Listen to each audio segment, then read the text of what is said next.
where the future is heading, it could be said that it's the $1,000,000 question, or as we are in Europe, the €1,000,000 question.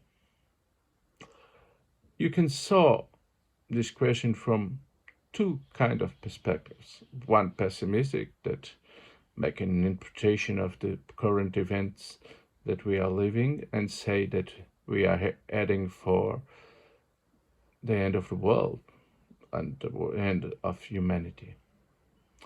But those who are not pessimistic will not say that.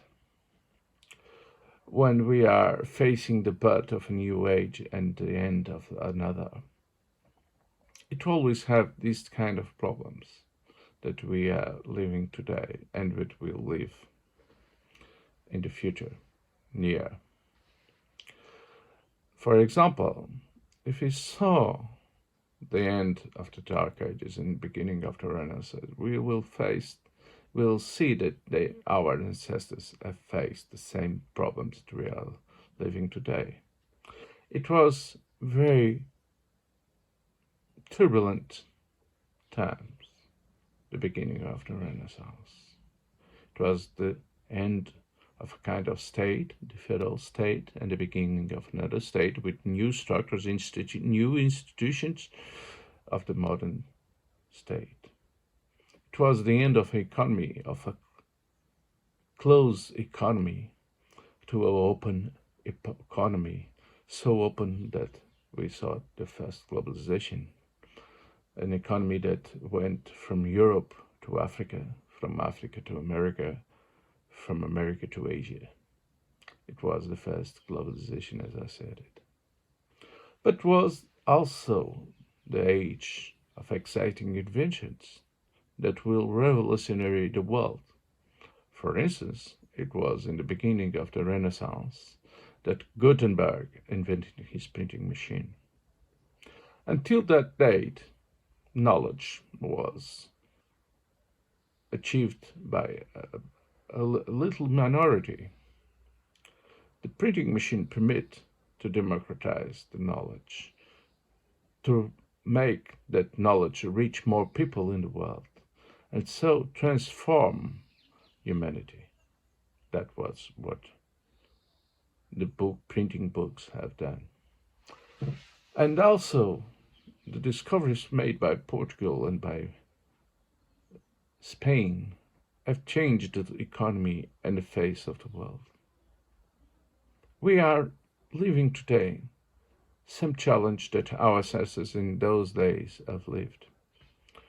For instance, we are living one revolution that is what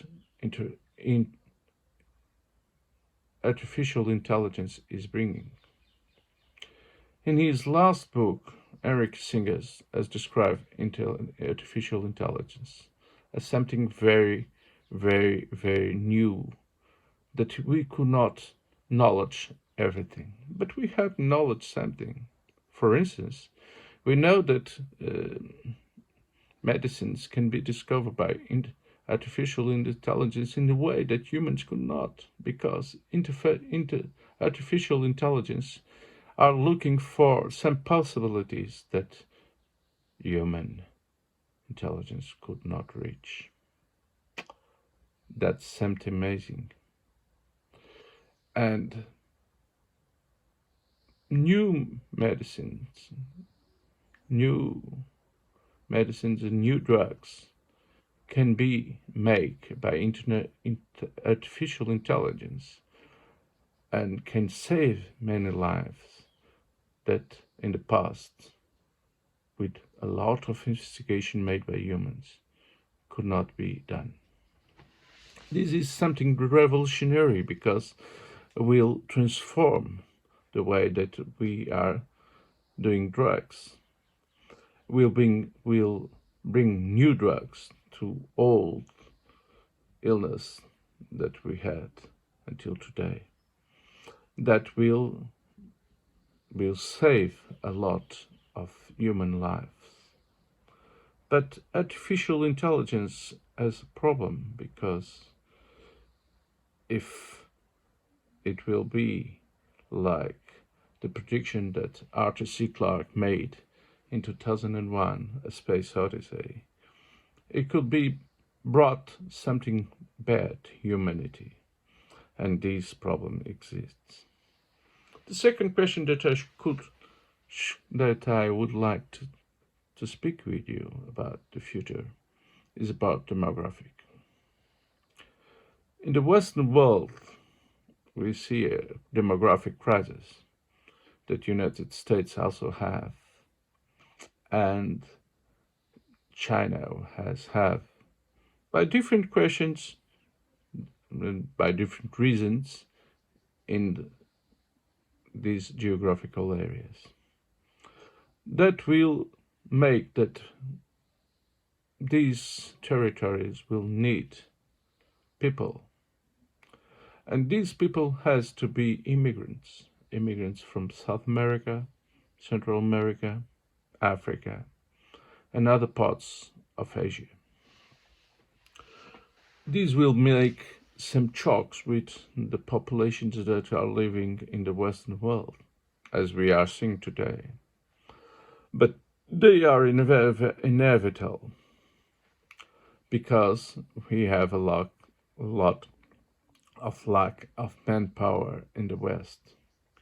Today we have a lot of lack of manpower that has to be resolved by bringing people from other continents to Europe or to America or to China.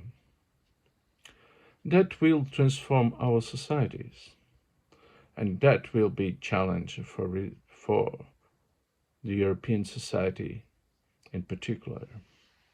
As you know, we have our values, our democratic values, our humanitarian values. We have to find the way how to share these values, how to export these values to those populations that are coming to our continent.